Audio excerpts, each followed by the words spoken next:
एक छोटा सा प्रसंग अच्छा लगे तो जीवन में जरूर उतारें। ध्यान से सुनिए और समझने का कोशिश कीजिए।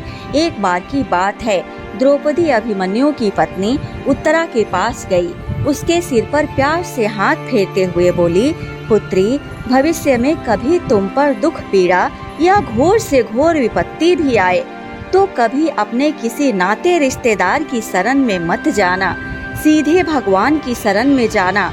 उत्तरा हैरान होते हुए माता द्रौपदी को निहारते हुए बोली, आप ऐसा क्यों कह रही हैं माता?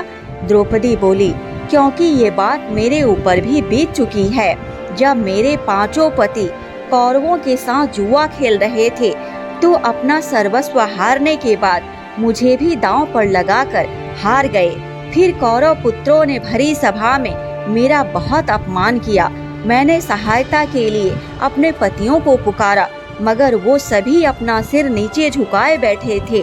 पितामह भीष्म, द्रोण, धृतराष्ट्र सभी को मदद के लिए पुकारती रही, मगर किसी ने भी मेरी तरफ नहीं देखा। वह सभी आंखें झुकाए आंसू बहाते रहे।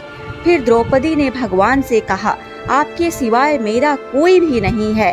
भगवान तुरंत आए और द्रौपदी की रक्षा करी। जब द्रौपदी पर ऐसी विपत्ति आ रही थी तो द्वारिका में श्री कृष्ण बहुत विचलित होते हैं, क्योंकि उनकी सबसे प्रिय भक्त पर संकट आन पड़ा था।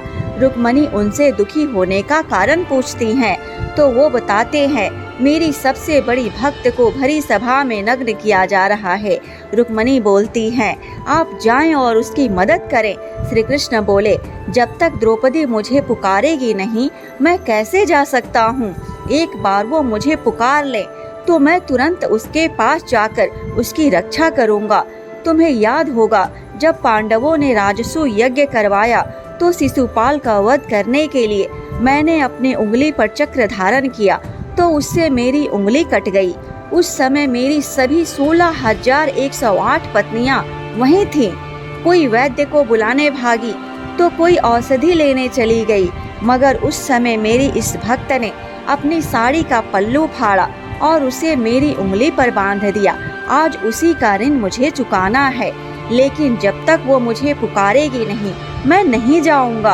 अतः द्रौपदी ने जैसे ही भगवान श्री कृष्ण को पुकारा, प्रभु तुरंत ही दौड़े चले गए।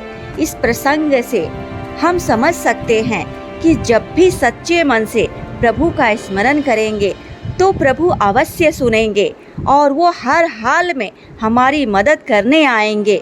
जीवन में जब भी कुछ मांगने की आवश्यकता पड़े तो किसी और से नहीं, परमात्मा से मांगिए। सब कुछ उसी का तो है, फिर हम किसी और के सामने क्यों हाथ फैलाते हैं? जय जय श्री राधे कृष्ण।